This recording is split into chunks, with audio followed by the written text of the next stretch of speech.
We're live from the Reading Terminal here on PHLY Live Day, the day before the eve of Thanksgiving. Welcome to the PHLY Sixers podcast with Derek, Kyle. I'm Devon.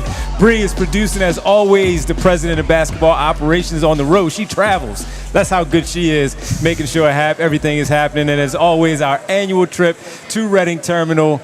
And yes, we are starting 30 minutes earlier than our usual start time. But we, got to come out here with the people and make sure we give the people what they want to accommodate everyone.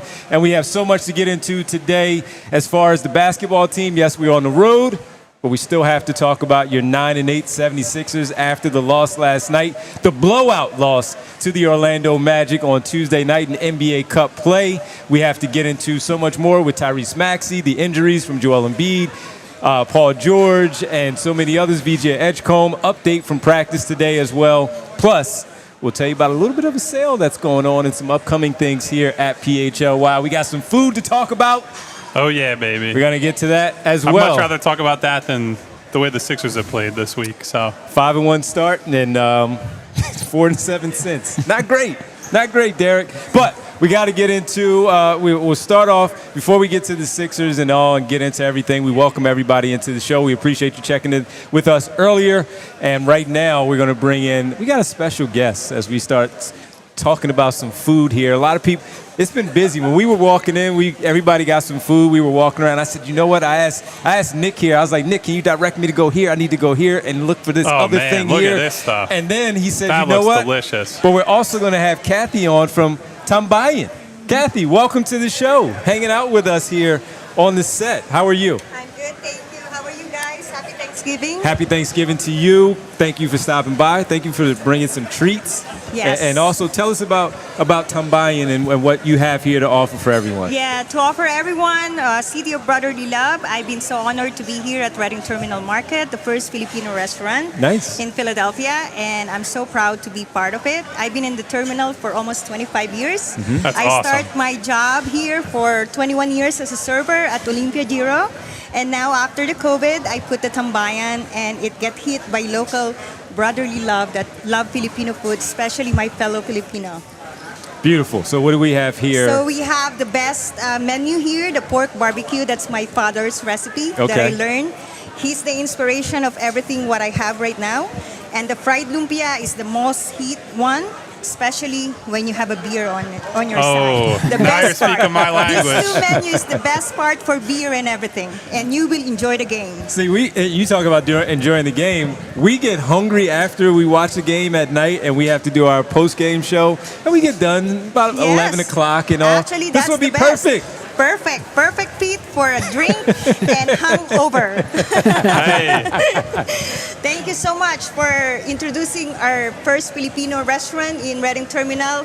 We are so honored and we're so happy you guys that you come by and represent our food, especially at the oldest food here in Reading Terminal Market. And you have a great location also right here. Here. You go, right on the side, right behind us here. Behind us is the Tambayan, the first Filipino restaurant. You can see the sign right there. Yes, please stop by and you'll enjoy it. What are the hours so everyone knows? From 9 to 6, 7 days a week. 9 to 6. Okay, Yes. 7 days a week. Perfect. Kathy, thank you so much. Happy Thank you. Thanksgiving Such to a you. Thank you for sharing your wonderful food with us as well. Perfect And- for hangover, guys. Awesome. She looks at us and she knows. She gets that vibe. Thank you so much. I really appreciate you guys. Thank you, Kathy. Thanksgiving Happy with your Thanksgiving, family. Kathy. You too. Bye-bye. And we're going to test out your dad's recipe here on He's the looking yeah. up you at heaven right now, and beautiful. he was like happy Beautiful, already. beautiful. Thank you so Thank you. much. Really appreciate it, Kathy, again. And Kathy from Tambayan. So everybody, make sure you come check it out. Get some good foods. Kyle's already testing it out right now. Pretty good. That looks fantastic, but if I eat that live on air, that's definitely dripping all over my laptop. I got to be careful with that. That's why we have napkins. But they're here. open until 6, and it's close enough. We might have to stop by before a pregame show. It's I'm right saying, behind us. A beer and this. Yeah.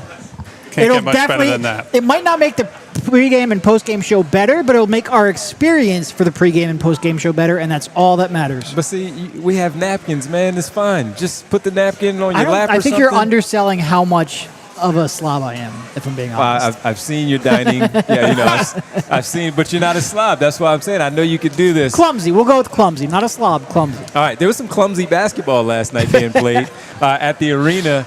And the Sixers fall, what was it, 144, 103 yeah. was the final score. Yeah, I called it a nail-biter on Twitter, and the amount of people that can't pick up sarcasm is depressing. Can I build off of that 1 second? You know how we got the "We Want Kyle" chants? Yes. I obviously leaned into it. It was Of like, course. hey, I'm very flattered at these chants that we're getting. And I had a guy today, like, y'all are so dumb. And I had to reply to him and say, the call is coming from inside the house. Very clearly, I didn't think they were chanting for me to check into a game. Yeah. My guy. Anyway. Yeah. Although, after what we saw on the floor last Couldn't night, have been worse. They might have been. They might have been okay seeing you. No, listen. I will say it was bad. Any of us out there in that scenario, Of course, is looking a lot worse. So, all right, it was bad on television. But you guys were in the arena, so we'll bad talk there too. We'll talk about practice and get everything from what took place today, the day after. Were you surprised, number one, that they had practice Yes. today? Yeah. I was very surprised. So was I. When you sent that message of, by the way, they have practice, I was like, oh, okay. I didn't see that one happening, but I guess after a performance like that, losing 2 games in a row now, and the holiday being tomorrow, they have the game on Friday. Who knows? I'm guessing maybe they'll get some practice time in as well then. But last night, I guess that's what changed for them to have practice yesterday. This morning. Also, Nick Nurse is a little bit of a maniac in terms of his desire to practice even when they're at schedule disadvantages. Doc wouldn't have practiced for 3 weeks at this point. Yeah. Look, there are 2 extremes. There's the Doc Rivers approach, which is anytime he can get a golf day in, he's going to get a golf day in.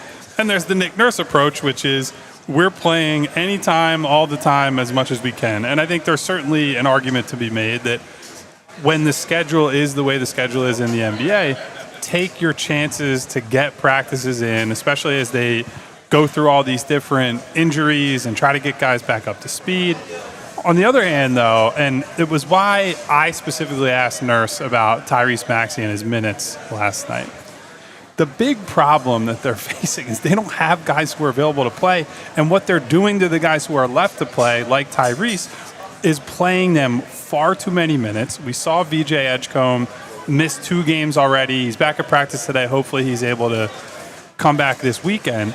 But he's already out with a calf strain. He dealt with back spasms. You have guys in and out of the lineup. Trendon Watford suffers an injury that he's now going to miss multiple weeks of the year. And in a game where you're down 40-plus in the third quarter, Tyrese Maxey played the first 10 minutes of that quarter, still got the 32 minutes in a game that was over. Realistically, that game's over in the second quarter. And I'm not saying you don't bring Tyrese out after halftime, but I think there was a clear indicator. Pack it in, move on, and try to live the fight another day, because the worst thing you could do is, as they're slipping right now, as they're juggling these injuries, is get Tyrese hurt and suffer an even more catastrophic loss, and then the season just goes entirely off the rails.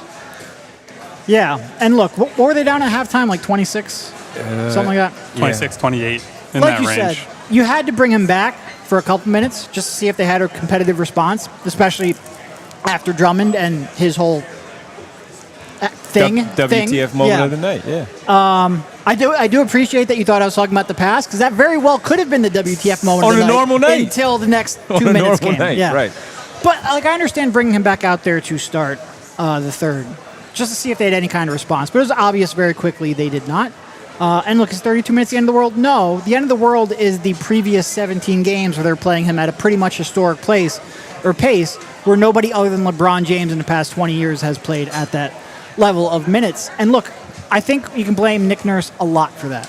Like, a lot. Even with the knowledge that, look, you don't have very many options right now. The one person you'd really want to run the offense when Tyrese is out of the game is Jared McCain, and he's still ramping up, and you're still trying to get him back up to game speed. I know we don't have the jar. I'll remember it. Don't worry. But, like, you still have to – it's one thing to say, yeah, we don't have many great options. But I think there's a basketball case that you don't want to run this kid into the ground. He is still – I know everyone's like, oh, mid-20s, yada, yada, yada. No, you're going to get tired. You're going to play worse basketball. You're going to favor some things. You're going to put yourself at risk for injury. So I think you can blame Nick Nurse for being short-sighted. But I also blame Daryl Morey, and I blame Josh Harris. You cannot roster – you just cannot roster Lowry. You can't do it. When you have so many people that you know are going to be injured, you cannot – I'll really roster 2 people who can't play. I'll be kind and not throw Johni Broome in there quite yet, but you're certainly at risk for that the signs too. are not good. So wasting 2 roster spots on Gordon and Lowry, and then Josh Harris, my guy. Pay the luxury tax. Can we please get a 15th person on this roster? You desperately need live bodies at this point. You're talking about an injury list that's 6-7 people deep right now, and that's not including a couple people who are on minutes restrictions and Tyrese Maxey who's being run into the ground. So I think this is a collective failure to have Maxey playing the amount of minutes that he has played. To this point, he's had a couple of small things, a quad contusion, a shoulder sprain, nothing that's really like overuse type injuries yet, but I'm worried about him wearing down. And then we can go right back into the, is he an engine of an offense kind of debate, when I think he's certainly giving you indications that he can be. I know you're also putting him at serious risk of injury. And one thing this season cannot withstand is, it's one thing you might say, all right, Tyrese Maxey, I don't know how we're going to win games with him playing 37, 38 minutes per night. Well, he ain't winning games. We're not winning games if he's playing 0 minutes per night. And my gosh, if we trend in that direction, it will be ugly. No, it was ugly last night, and I too, we had the same reaction last night. Why is Tyrese Maxey on the floor after a few minutes into the third quarter, where it was the same old story from the second quarter? Again, people forget, it was tied after 1 at 35 apiece, and it looked pretty promising that this would be a competitive game. We've seen them get up for games like this where, number one, they've been competitive all season long through the 16 prior to last night, and thinking that was going to happen once again last night, but we saw it pretty fast that was not going to be the case after the locker room. Tyrese Maxey, the usual starters out there on the floor, but they didn't have it. So with him being on the injury report the last few games and the amount of minutes that he's playing, leading the NBA in minutes played, there was no reason for him to be out there for any longer than he needed to be after the answer was already given to us that they did not have a chance last night. I mean, to the point of post-game where you guys posted video about, we got to flush this one away.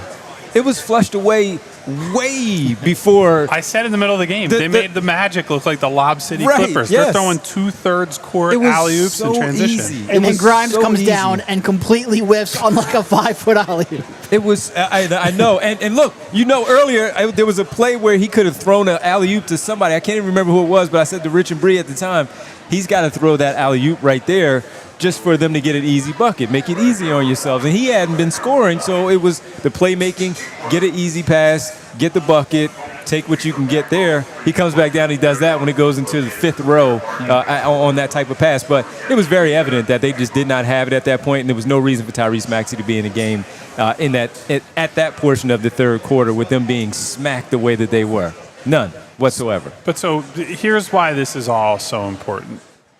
With Tyrese Maxey playing at this level, the Sixers as a team still aren't good at almost anything. They are, in most cases, middle of the pack or worse in every measurable way as a basketball team. They're 15th in offense overall, 19th in defense. They are 18th as defensive rebounding team.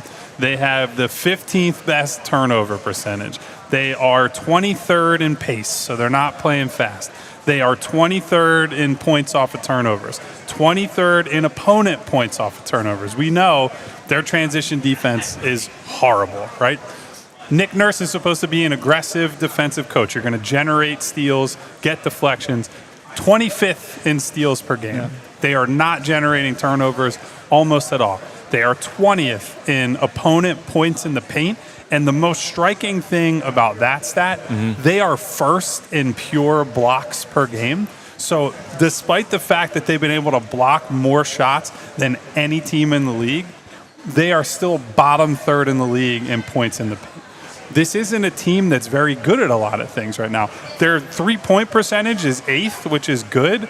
I think largely we probably believe that that's smoke and mirrors right now because Kelly Oubre shot the hell out of the ball to start the year. He fell off a cliff to some extent before the injury took him. VJ Edgecombe has shot a little bit better than we expected. Maybe Paul George helps you out. So that number, I don't think they're a top 10 three-point shooting team in the league, but we'll have to wait and see what the full season stats say on that one. But the point is, while Tyrese Maxey is playing at an all-NBA type level, you are still a mid-pack. What your record and your stats say you are. You are a mid-pack team in an Eastern Conference with no real runaway team. There are 3 three teams that are very good at the top, but there's not like the juggernaut team that everyone's running scared of. So you have to protect Matt. It cannot just be short term. We got to ride Tyrese. We got to ride this hot streak that he's on, this great start to the season, because if you lose him and you're still dealing with what we expect to be on and off for Paul George and Joel Embiid throughout the year, plus any other injuries, you could end up in a dark place very, very quickly. And I think there are already fans that are looking at this and saying, maybe it's not the same as last year because of the young guys, but it's feeling a little closer to last year than it is to the 5-1 start that everyone was really excited about. Yeah. Especially when that lineup was out there. It was McCain, Edwards, Gordon, I think it was Barlow, and like someone, like that. And it was like, oh, this is starting to feel like last season in March where we had to endure those games. First 5 games for Tyrese Maxey, as Bree had it up there. Those are team stats. Team stats. If Tyrese was averaging 125 per game, you could just give him the MVP right now. Yeah. 125 points a game, and the last 5, 113. And the field goal percentage just a little slight, 47 in the start, 45 in the last 5 from the field. 3-point numbers have dipped. That's because Kelly Oubre is hurt, quite frankly, because he was phenomenal. Kelly Oubre made like 3 of his last 25 threes before he got hurt. I'm not sure. That injury might be helping your 3-point percentage right now.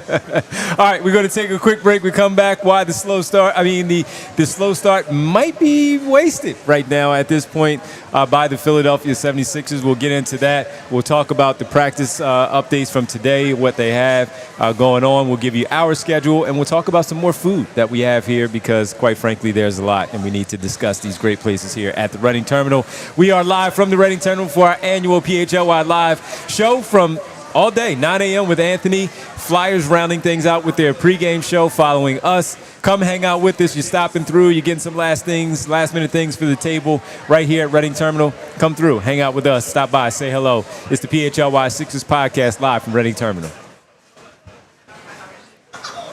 And we are here to tell you about Bet365, our presenting sponsor. As always, Bet365, whatever the moment's never ordinary at Bet365, where you can sign up to become a member using PHLY365 as the code. Make sure you do so, because when you do, you can become one of the 90 million users worldwide. You can stream 780,000 events each year.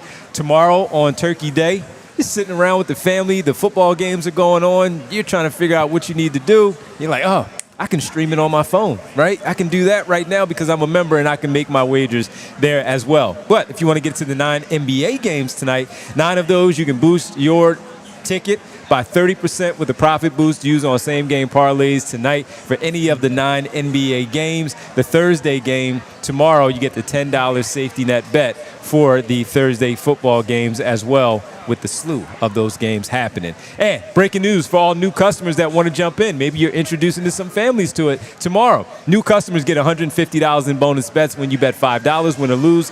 All you have to do is sign up, use code PHLY365, deposit $10, place a bet for $5, and you get $150 in bonus bets if your bet wins or loses. Bonus bets can be used on spreads, totals, player props, futures, and more. Make sure you jump in, whatever the moment's never ordinary, at Bet365. Must be 21 plus and physically located in Pennsylvania. If you or someone you know has a gambling problem and wants help, call 1-800-GAMBLER. And guys, I stopped over at Rich Hoffman's house the other day, and honestly, I have no idea how that man can analyze sports, because I was watching on his TV. I felt like I was back in the 90s on 480i. I couldn't tell who was who. It was absolutely disastrous.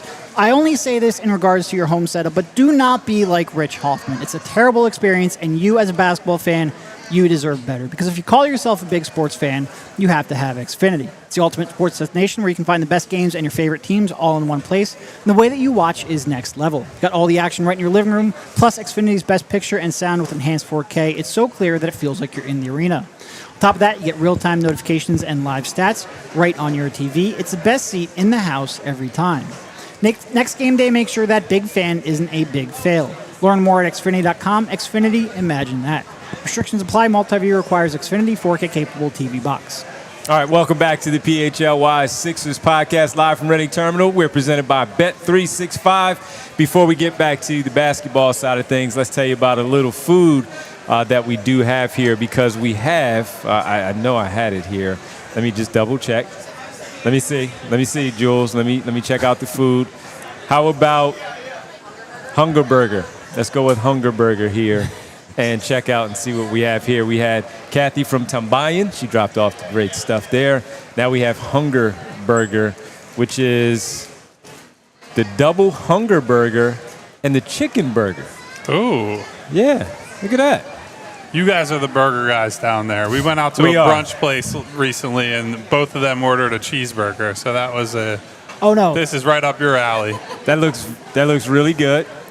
The chicken and the double Hunger Burger. Julia's taking my food. I don't know. I already ate one. I'm fine. Those are for those two. You know I'm going to take a bite of this. You know I am. You know I am. Make sure you go check out Hunger Burger is right to our right. So if you're here and you come by and you say what's up to us, Tambayan is behind us. Hunger Burger is directly to our right, your left as you're coming in here, and it's the neon sign is pretty cool, so you can't miss it. Make sure you check out Hunger Burger, the double Hunger Burger, and the chicken burger. Derek, I think we're supposed to try these on the air to give people like real. I already started eating up here, I know. So you two are slacking on that side of the table. I'll go with the burger on this one, Derek. You got the chicken burger. Let me see what's on. I got some pickles, some onions, some special sauce like a Italian Thousand Island sauce or something like that. So looks pretty good. Double burger. Love it. Love it. Hunger Burger. I'm hungry. There you go.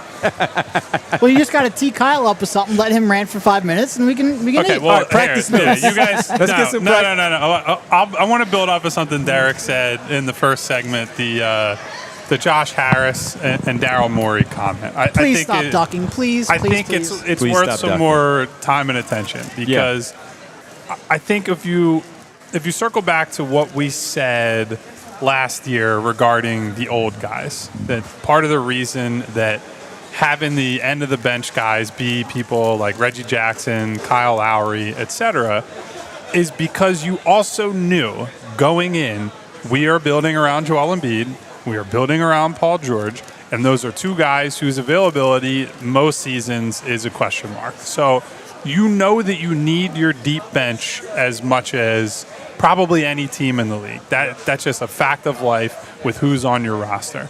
So you got younger this year. You did some things structurally that showed an acknowledgement of we need to give Tyrese, we need to give VJ a chance to win when Joel and Paul are not available. But you still ended up essentially lighting two roster spots on fire between Kyle Lowry and Eric Gordon.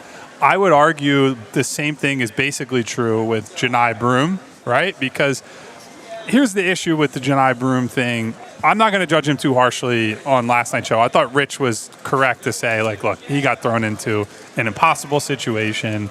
Nobody's probably going to look good there. But Johni Broome is an undersized, older rookie big who doesn't shoot, hasn't shown he can rebound yet, isn't athletic, isn't a switch defender. There isn't a role for him that you can make up in your mind, like this is what this guy comes in and does right away. So essentially that's 3 roster spots down, and then you're leaving one open for no other reason that we can tell other than they will say flexibility with air quotes, but really they just want to preserve the right to dodge the tax at the deadline if possible. So I do think that the situation they're in now, while it is amplified by a lot of injuries you couldn't plan for, to Watford, to Oubre, etc., they also are shooting themselves in the foot with a deliberate choice that they're making. Sorry, I heard tax, and that's like a bat signal for me. So I had to put my headset back on and stop eating. Yeah, no, look, I mean, it is frustrating. You bring up a good point with Broome. Yeah, it's too early to judge him, and I'm certainly not writing him off. I'm not confident, but I'm not writing him off. But part of and look, I think Daryl was in a tough spot. Like most of the guys that we were talking about, with the exception of Adu, but most of the other guys that we were talking about went right before them, and including the 34th pick, who was turned into one of the better rookies of this class so far. So they were in a tough spot. But part of the allure of Broome was supposed to be he's older.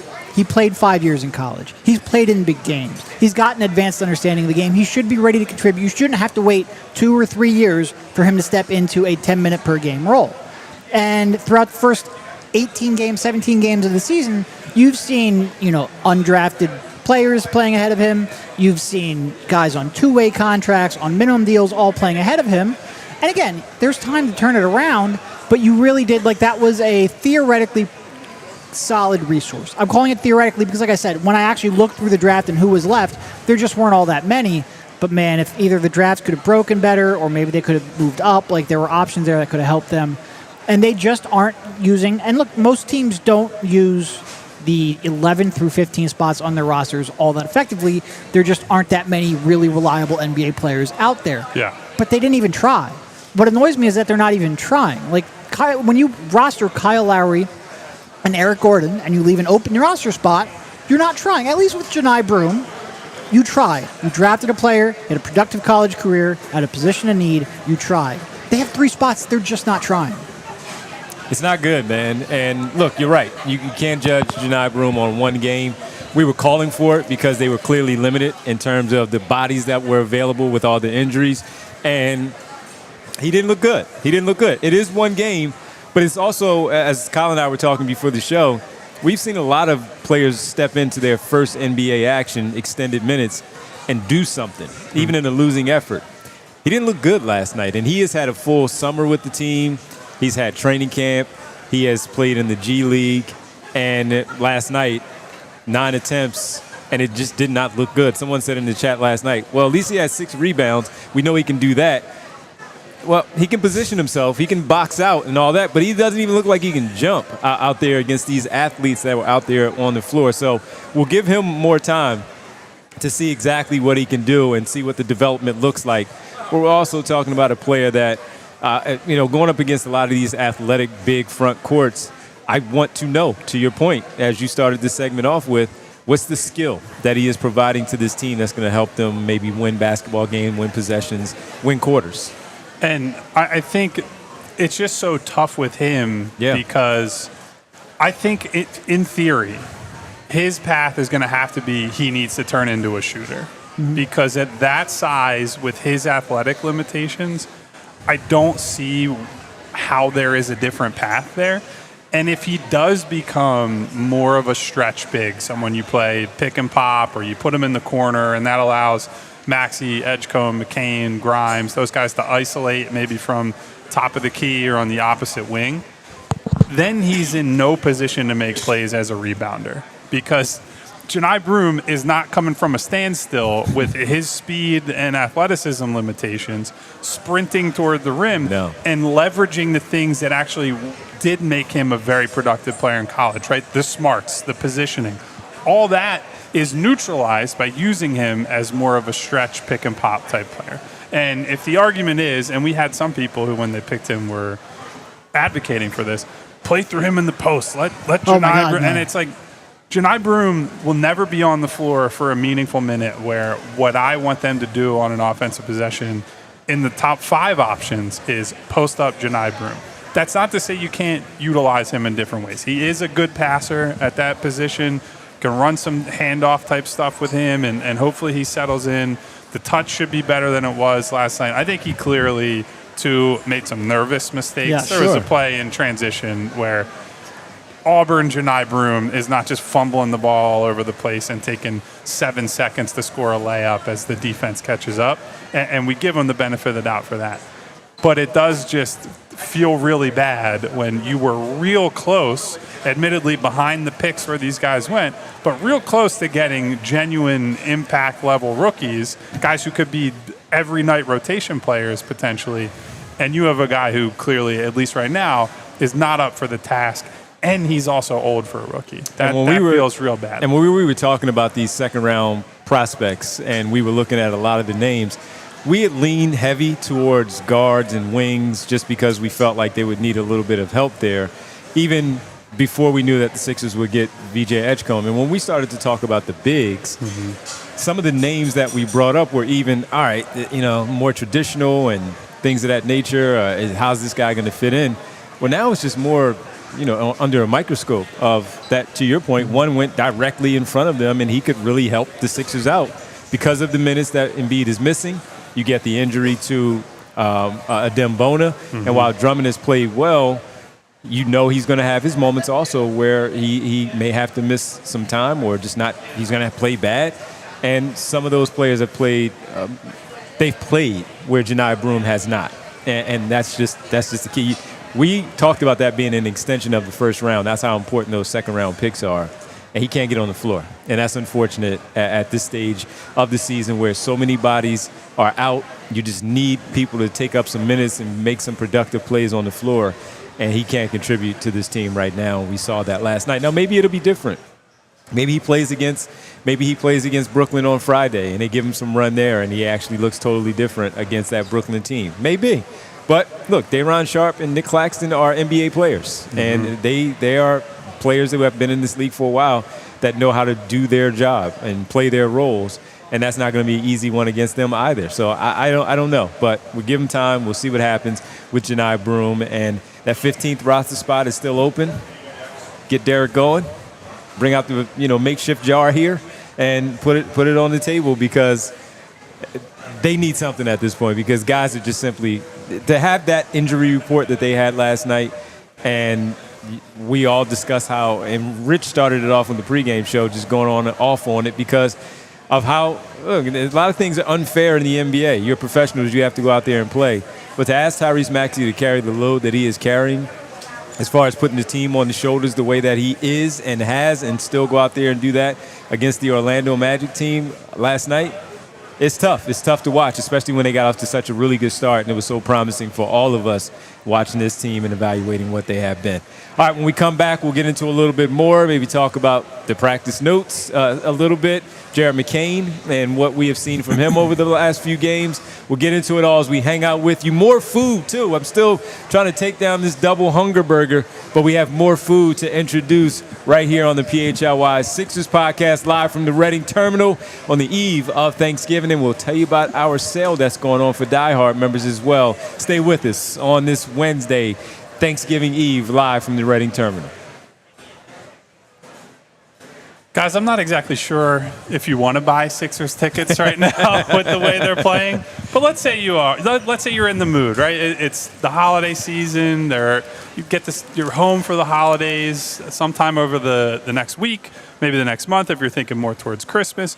You want to do something with the family. Game Time is the place you got to go because Game Time has the absolute best features on top of the absolute best prices. And that's what you want, right? You don't need bells and whistles. You want to see, what do my seats look like? Game Time's got that. You want to get a zone deal where you can just pick a general section and they will give you the best deal out of that section. Game Time can hit you with that too. They also have their lowest price guarantee. So if you can find better prices elsewhere, Game Time will credit you 110% of the difference. That's how confident they are. They're giving you the best deal. So whether it's the Sixers, whether you're thinking about going to Disney on Ice when that comes through town, and that's normally around Christmas time, late December, right? There are all kinds of events on the horizon you want to go to. Game Time is the place that you have to go. So take the guesswork out of buying NBA, but also other tickets with Game Time. Download the Game Time app, create an account, use code PHLY for $20 off your first purchase. Terms apply. Again, create an account, redeem code PHLY for $20 off. Swipe, tap, ticket, go. Download the Game Time app today. What time is it, Devon? Game time. Whew. Even on the road. Yeah, baby. Look at that. And look, guys, running a business is a little bit like running a sports team. You want to make sure everybody's in the right role. Like, for example, do you want Johni Broome posting up? No, you don't. You want to keep him focused on, well, we're trying to figure that out, but you don't want him posting up. Similarly, with businesses, it's not worth the risk, time, or money. You want to keep your star employees focused on doing what they do best. You don't want your top people buried in operations, the tedious, time-consuming, redundant activities that wear the team down. Keep your impact players fresh so they can focus on putting points on the board. That's where Togo comes in, an integrated part of your team, taking that work off your starters' plates so they can focus on what really moves the business forward. Every engagement starts with free process mapping and engineering, no cost, no commitment. They don't bill you a dime until real work begins. And with the program starting as low as $1,000 a month, you're not going to break the bank. Each Togo program includes dedicated staff, custom automations, and US-based process engineers who act as your quarterback, giving you complete control, total transparency, and instant efficiency. At Togo, turning your playbook into up performance. You call the plays, they execute your way, and we advise along the journey. Visit harness.com, scale smarter, work faster, and stay focused on winning. And we're back here on the PHLY Sixers podcast, live from Reading Terminal. Derek, Kyle, Devon, Bree is with us. Jules hanging out with us as well here on the show. Flyers after us at 4 p.m., so get ready for that. Special guest Anthony Gargano joining the guys on the pregame show as Ant and the crew is still roaming around. Got to tell you about the Black Friday sale, though, everybody, because right now for Die-Hard members, you get the early access to the Die-Hard only. Early access to the Black Friday deal, 30% off. Got a code there that's for you, that's given up to you on social media, so check that out. And you can get everything that you want from the hoodies, the T-shirts, hats, other things that we have here, lifestyle things there at the company. Lifestyle things, huh, Devon? Yeah, like the mugs. Okay. I was going to say, what constitutes a lifestyle thing? Got to drink your coffee in the morning while you watch the show, or some That's tea a at night. lifestyle, all right, because once you lifestyle. get addicted to caffeine, there is no turning back. There you go. So make sure you go take advantage of the 30% off everything and super sale items as well, up to 90% off for the early access Die-Hard members, exclusive Black Friday savings right there at allphly.com. You can go to store.allcity.network to make sure you check in and get your gear, get your cool stuff like Derek's hat, Kyle's hoodie, all of that. I have nothing on. I had it on last night. I'm sorry, everybody. Yeah, we were given instructions to wear. You did not meet the required pieces of flair, Devon. And honestly, the requirement wasn't that high. Come on, man. I did it yesterday. I always say follow the rules on a part-time basis. I took care of that yesterday. Sure you did. All right. Gus's Steaks next. These are delicious, by the way. I've had a few of these as Anthony almost runs over Julia bringing food over. Thank you, Julia. Why are they playing zone? The whole league's playing zone right now, Anthony. I get it. Why are you playing zone after Anthony Black goes bananas? Well, that's a better nuts. question. That's my point. I said He it went last nuts. night. Sorry, Derek. The moment that Anthony Black hit the three, Out of the to timeout. get his 20 points. Over Andre Drummond? Then they call a timeout. The next possession, they come out. Anthony Black takes and makes another three with probably 5 feet of space between him and Andre Drummond. And he It's sat like, there for what like were 3 you seconds. watching? Like, are you actually going to let me take this shot? And Drummond's like, yeah, go ahead. Well, Drummond was also He's playing mind games. This is in a tough spot. Go by him, let him take the three. I don't know, but the fact that he got the matchup that he wanted from the corner and still just knocked that down, come on, man. Did you see that Drummond pump fake baseline drive? That was my That was goodness. another candidate There for were the WTF. so many options. That's another candidate. We go game sometime. All right, love you too, Ant. Appreciate it. We go man. game sometime without a great WTF moment, and then last night, man, it just. He gave you the full experience last night, man. Full experience. All right, let's talk about Gus's cheesesteaks. We got the Cooper Sharp cheese with fried onions here, and we've also got the Cooper cheese fried onions with the pepperdews there. How's it? Pretty good? Thumbs up from Kyle on this one. Apparently, I'm the only one who eats on this We're show. all cheesesteak guys. I had the chicken. We're all cheesesteak guys. No, I'm going to try that because we're all cheesesteak guys here. So, Uncle Gus's cheesesteaks, Gus's steaks, more napkins. Thank you, Jules. Yes. So, make sure you go check out Uncle Gus's cheesesteaks. Kyle gives it a thumbs up. I'm going to try one too. I've had them before, so knew from experience it would be good. Yeah. I will also be getting another one in the future. So In the very near future, everybody. can't go wrong. With the Cooper Sharp cheese fried onions and the pepperdews as well. Make sure you come down here. Check out Uncle Gus's cheesesteaks here at Reading Terminal when you come visit. The best Love it. cheesesteaks here.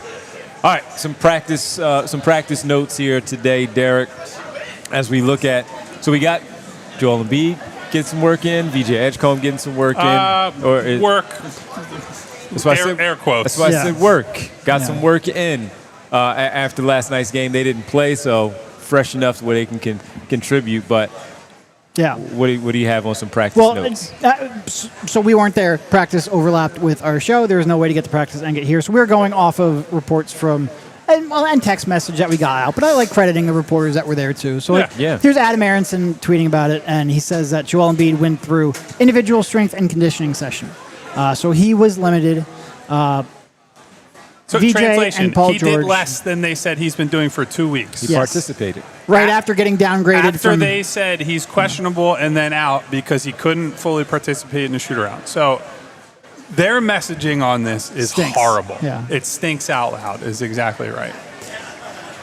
Yeah. He went to some pregame. Did he go to some pregame yesterday? A little shoot around or Not that I saw. no? That's what I saw. No. Okay. Because shoot-around, he didn't even participate in all the shoot-around the morning of. They ruled him out by 12:30. It was not like there was a lot of suspense with this one. Yeah. Look, I don't know a great way to even talk about this because on the one hand, like, you know, I think he You should. talk. I'll try to do Gus's Steaks. Okay, you do that. On the one hand, I do think they should be super cautious. And this isn't necessarily the bad knee, but it's not the good knee either. If there's pain and discomfort, then he should be getting time off of his feet. It's not optimal. And Kyle's brought this up a bunch. Like, the whole premise of this is that you get him used to playing through the pain and whatnot, or at least the discomfort associated with the left knee. But it's the other knee you want to be, and it's going to be tough to really build him up to that if he's missing 2 weeks at a time. But you also don't want to put him out there on a compromised knee. There's really, it's just underlining, there's no great pathway forward with Joel Embiid and with the state of his knees. But man, it would be real nice, like, just give us good, detailed information. Don't make Nick Nurse be the one who has to present it all the time. It is, if you're a fan, I understand being 100% frustrated. And that doesn't mean you necessarily change a decision to play him or not, because I'm not sure there's a right way to approach this. There are certainly a lot of wrong ways to approach his knees. I don't think there's a clear path forward on how you're going to get him playing as much basketball as possible. And for everyone who feels, like they're being ripped off, every decision the Sixers and Joel Embiid and the doctors are making, I do think they're trying to get him where he can play the most basketball possible. It's just the pathway forward is it's not obvious. And I would just love for the the messaging to not be a constant pain in the butt. And we're not going to get that. We know we're not going to get that. It's always going to be a pain in our butt. But I think that is where a lot of the frustration comes in, because you cannot, if he is having so much pain that he can't play, then why is he playing full practices? And if he gets downgraded, then tell us, give a real update to the fans. That's where I feel like the fans are getting ripped off. They're not getting real meaningful updates. And it's frustrating for, I'm sure, Joel, most of all, the players as well, us up here having to talk about it, and certainly the fans who are paying money to see it. Let me add this, too. I would argue the Paul George stuff is even more ridiculous and frustrating from a fan and outside perspective, because he played in that game against Miami. We were led to believe he didn't play at the end of the game because of minute restriction, and they only had 8 minutes left in the second half, or how they used him. At practice on Monday, which they also practice on Monday as they're in the midst of this stretch, and we can make whatever comments about that. Practice on Monday, there are no mentions of Paul George. None. Not he didn't participate, not he has an issue.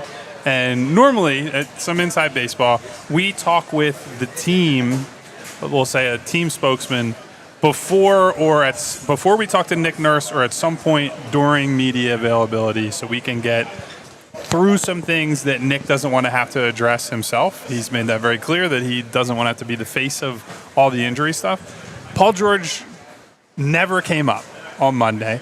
He gets added to the report Monday night. They say he's probable. And they say he's probable, knowing, as we find out the next day, that he didn't participate in anything on Monday, and that this ankle issue had been an issue for a while, right, for those last 2 days. Then he gets suddenly downgraded out.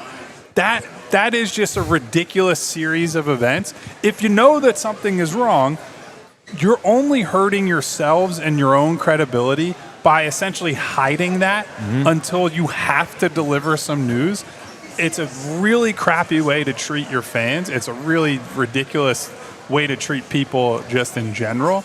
And it comes back again to a thing about urgency with this organization that I was stressed all through last season. They don't think it's urgent to perform in the regular season. They don't think it's urgent to get these guys on the floor. At what point is someone other than Tyrese Maxey expected to be, I don't want to say held accountable, it's wrong, but you should have higher expectations for yourselves than just it's the same old Sixers, and people being able to say that and feel 100% right about it. I just hate the way that they're talking about and handling this, and they got to be better. And then it was the ankle, like you said. This was no update on the ankle, and we've been so focused on the knee. The ankle appears as to why he's not playing in these games, and that's where people are, as he's listed as probable for the game yesterday for a good portion of the day, and then as the game nears, as it gets to 8 o'clock, now he's unavailable. He's not playing in the game. And that's where they've talked so much, Embiid and George. We know about Maxey, but Maxey's the one that's been out there. But Embiid and George in particular have talked about the chemistry, gaining that camaraderie together out there on the floor. We're still not getting that. We're still not getting that because they're not available to be out there on the floor. So as good a start as they got off to, and things have since changed where they're 4-7 in their last 11 games after that 5-1 start. This is unfortunate because when are you going to build that chemistry if you still have aspirations to do anything and salvaging this season and not wasting what we're seeing, which is a great, great season so far from Tyrese Maxey. We've talked about him as an all-NBA player so far. He's been that good. You're wasting it as we talk about it with these other guys not being available. Final break, everybody. Come back, get a little bit of Jared McCain in as well because he's showing some signs out there also, and we'll get to Jared McCain, some other things, maybe some what are you thankful for out there as we are nearing Thanksgiving one day away as we get to hang out with the family and friends, but what are you thankful for in sports a little bit? Not necessarily with this team at this point, but it ain't the Eagles right now either. It ain't the Eagles. We can do that too. It's the PHLY Sixers podcast live from Reading Terminal, hanging out with you. One final break right here on this Wednesday. Guys, everybody's got their favorite hard tea, even Rich Hoffman at home with his horrible internet setup. But have you ever turned the can to read what's in that hard tea? You can't because they don't want to tell you. They hide what's inside while Crooked Tea is bragging about it because Crooked Tea brews real USDA organic tea for real flavor with zero sugar, no fake junk hiding behind the label. What you see is what you drink. The next time you're at the store, flip the can. If you can't find the ingredients, I want you to put it back, grab a Crooked Tea. That's zero sugar, real tea, fully transparent. You know it, Philly. Real recognizes real. We're in the Reading Terminal Market. That's as real as it gets around here.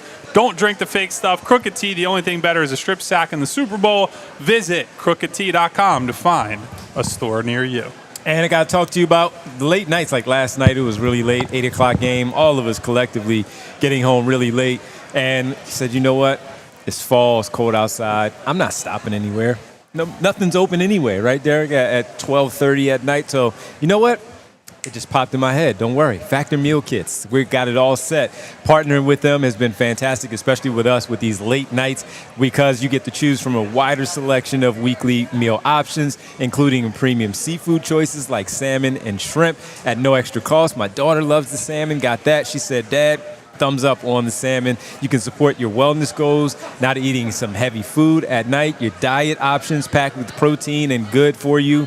No fatty foods there with Factor Meal Kits. So, for the first time, they also have some Asian-inspired meals with bold flavors, including from China, Thailand, and much more. For more choices to better nutrition. That's why 97% customers say Factor helped them live a healthier life. Feel the difference? No matter your routine, make sure you get in there. I use this. You should too. Eat smart at factormealkits.com/PHLY50 off. Use code PHLY50 off. Once again, to get 50% off your first box. Plus, free breakfast for 1 year. That's code PHLY50 off at factormeals.com for 50% off your first box. Plus free breakfast, everybody, for 1 year. Get delicious, ready-to-eat meals delivered with Factor. Offer only valid for new Factor customers with code and qualifying auto-renewing subscription purchase.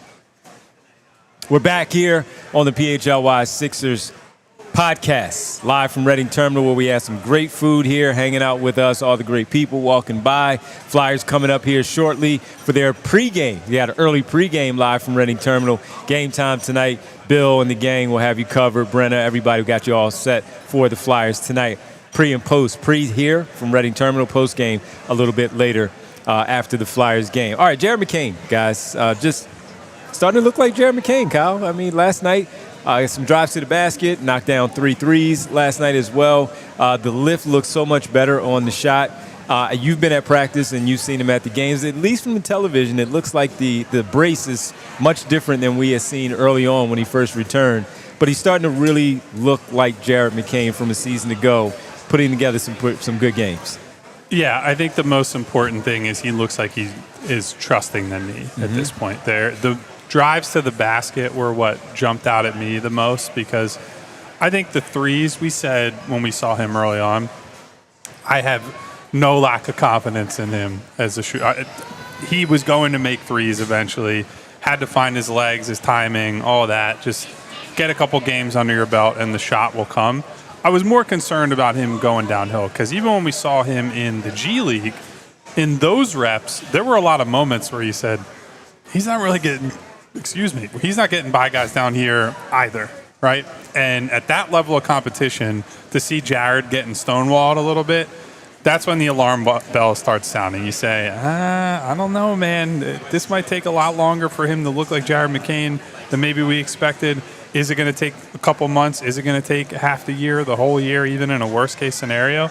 And then last night, he hit some beautiful hesitation-type moves. The one in the second quarter hits Jalen Suggs, very, very good defender, before he gets thrown out of that game. Hits Suggs with a hezzy move, gets past him, hits the scoop layup on the wrong foot, wrong side. And that was that was rookie year of Jared McCain. That was the guy who was dropping 30 balls and carrying the offense for stretches of games. So does he look play to play exactly like last year's Jared McCain? No. And I do think the defensive end is, while his instincts are good there, and I think he is a smart enough player, I think the 3-guard lineups and the lineup combinations they're using this year are where you feel his lack of size and athleticism the most, because there are possessions right now he's just getting stuck on 6'8", 6'9" guys near the basket, and he has no chance to make a play. So that stuff's going to have to come around, and that's not just on him. That's on who he's out there with. That's how they structure the defense, things like that. But physically, I think he looks a lot better, and I think the confidence is there. I think that's always the telltale sign, right? He's a big talker. He's a very animated player when he has it rolling. Seeing him hit that transition 3 in the first half last night, turn and like double bicep flex at Tyrese Maxey, I was like, oh yeah, he's feeling a lot like his old self, and that's a great thing to see. Yeah, no, I mean, he's mentioned over the past 3 days 2 shots that are his favorite, which that's not how favorite works, but I appreciate that he has a lot that he loves. The transition 3 that he hunts, and he hit that one last night, and he certainly reacted to that. And then that, where he bumps someone with his shoulder, pulls up for the mid-range shot. And that's the one, if you go back to our discussion with Legler last week, like that's the kind of thing where you've got to have a little bit of confidence, because you might come down on somebody's leg, you might come down on somebody's foot, you might get bumped. You're putting that in harm's way. You have to have some confidence in it. So it's not only the fact that he's getting to his spots a little bit better, he's getting a little more lift on that pull-up jumper, but even he's just having the confidence to attempt it. And you combine that with some of those drives to the basket, he is absolutely looking more and more like himself. 2 good games in a row is the start of a trend, and he just looks like he is getting more confident each and every day that he's out there. And that's great. And you're right. He presents some defensive problems, and we've certainly seen that. As we've been doing the show, Haney Haka has just hit him for another couple of shots inside. And this is part of the problem with putting him next to Maxey, which, by the way, that 2-man pairing has to have a terrible net rating at this point after last night. It was good before last night, and one game probably absolutely destroyed it. But then you throw in, you've got VJ, you've got Grimes, a very small team. And when you have, pretty much all of their wings right now, with the exception of Justin Edwards, are out of the lineup. So it's not just McCain getting picked on, it's the entire team that's at a disadvantage. But he is going to be, I think, a really key piece offensively. I love watching that dude play, and getting him back to where he feels like himself is one of the few good signs we have on this team. It's good to see him still competing after they were getting their doors blown off. He was out there still competing, making those types of plays that you're talking about that was reminiscent of a season ago. The pivoting on that leg, the fact that he can get to the lane and still shoot over those longer defenders in that paint, because he has so much touch on the shot, and he is so accustomed to doing that over those bigger defenders. And that scoop layup where he had the wrong foot underneath the arm of Jalen Suggs, that was, again, reminiscent of what we saw often last year against the opponents that they faced in his 23 games. And he loves playing against Orlando, because in those 3 games, man, he averaged 20 points. He has a real good field goal percentage, knocked down a lot of shots from 3 against the Orlando Magic. So despite Jalen Suggs being a fantastic defender that he is, Anthony Black being a really good defender, and he has length there as well, Jared McCain plays well against that basketball team. So with all the ugliness that we saw last night, he was a bright spot where you're starting to see him play things out really well, and it's good to see him starting to get his legs underneath him. So going into the game last night, Derek, Maxey and McCain lineups were winning their time by 17 points per 100 possessions. Okay. After last night's game, they are losing them in total by almost 10 points per 100 possessions. So a 27-point net rating swing in the span of one game, which tells you how small the sample is. Sure. Obviously, there's a lot of time left to figure out how viable McCain is with the rest of these guys.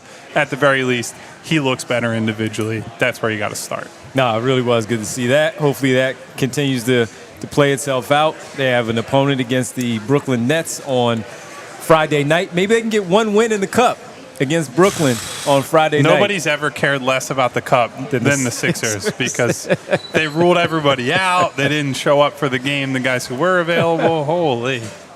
I do want to say, though, look, last night they probably shouldn't have won that game. Like, Orlando's a tough matchup for them in general because of their size and athleticism, but especially when you're missing Paul George, Kelly Oubre, Joel Embiid, like some of your real anchor pieces defensively. So I think them struggling is defensible, but the way they struggled, man, that was frustrating. And it's one thing to, like, you're Jared McCain and you're just getting posted up or shot over, but, man, their transition defense, their decision-making on offense, somebody just driving the lane time and time again and the guy on the wing just not making an effort to get back. Like, they were just not – it's one thing to not have success because you can't because you're overmatched. They weren't in position to have success, and that was very, very frustrating. That was the first game all season where you just knew that after that first quarter into that second, when things started to happen, that they were done. So, Game 17, it's unfortunate that we're talking about a team that, again, has won 4 of their last 11 games, and that's not great. Maybe they can bounce back, get those guys back on the floor. But as we said, 17 games in, and they are over 500. Keep going, arrow pointed up, and you hope that they can build off of some things. Tyrese, Maxey, Nick Nurse said throw that game away. All right, now how do you respond to it after throwing that game away? They have Brooklyn, they play Washington again coming up, so those are very winnable games. You got to go out and take them, regardless of who's available. Yeah. All right, yeah, appreciate it. All right, let's get ready to say goodbye, man, because the Flyers have to get in here. If only Ant had his own show, he could talk to people. We might need a overtime, advance overtime here. I gotta say one thing. Yeah. Oh, wow. He took the whole headset. Listen, it's Thanksgiving, all right? Yeah. And I just want to say I'm thankful for the best Sixers coverage, the best basketball coverage in this city, all right? You 3 guys and Rich are amazing. I learn from you guys. I'm entertained by you guys. You guys are awesome, all right? I'm very thankful. And anybody that loves basketball in Philadelphia should be watching you guys. I appreciate it, man. Sorry. No, The man. look at that. Anthony Gargano stepping in, snatching the headset. The legend. Look at that. That's good stuff. Always good to see Ant, and always good to join his show in the morning as well. He's coming up next with some Flyers conversation, hanging out with Bill and the gang here as they get ready for some Flyers hockey tonight, an early pregame. We have to say thank you. Number one, we start off with Kathy from Tambayan giving us some really good food there, hanging out right behind us. Come check it out. Open till 6 every day, right, Derek? Till 6 o'clock every day. So come through, check out Kathy at Tambayan. We have Uncle Gus's with the great steaks here that Kyle has told us that. Overtime, baby. Overtime, allphly.com. We thank you, everybody. Really appreciate it. I didn't realize I knew we were there, but I wasn't quite sure. You got distracted with food. I get it. It's fine. Yeah, it's fine. So, overtime, thank you, everybody, allphly.com. Tell a friend to tell another friend while you're with the family tomorrow where they can find us. We also had Hunger Burger with the great double burger and the chicken burger as well. Find those great spots here at Reading Terminal. And we thank Nick as well for setting us up and getting all the food here, sorting everything out throughout the day. We appreciate Nick for helping us out here all day long here at the PHLY Live from Reading Terminal. And as always, because we're not going to do a roll call today. Yeah, unfortunately, we got to make space for we everybody gotta make else. Space. Thank you, Bree. And go eat more. We're thankful for Bree. If I would there's say, one yeah, thing that we're thankful for, it's always Brianna and what she does as the president of basketball operations here on the show. Bree, thank you so much. Thankful for being part of this beat as well. Thankful you guys too. Damn right you are. And Thank free you, Bree. food. And Thankful for free food. Thank And you all for the good free food. Thank you to the Reading Terminal Market. This is one of our fun shows we do it's become a yearly tradition for us.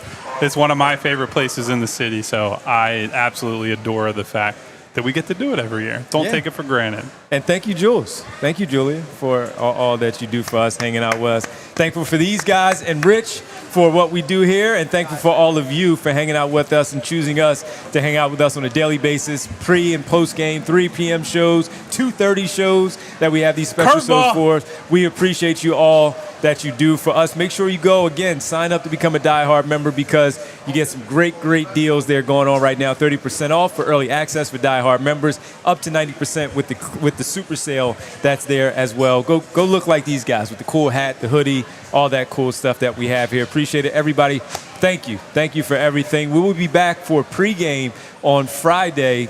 I don't even know what time the game is, everybody. It's a road game, right? Yes. Okay. Normally I'm on top of it, but we have a pregame on Friday. Actually, got to come into the office. It's a rarity this last week or so. I don't know. I think we might be remote. Oh. I think.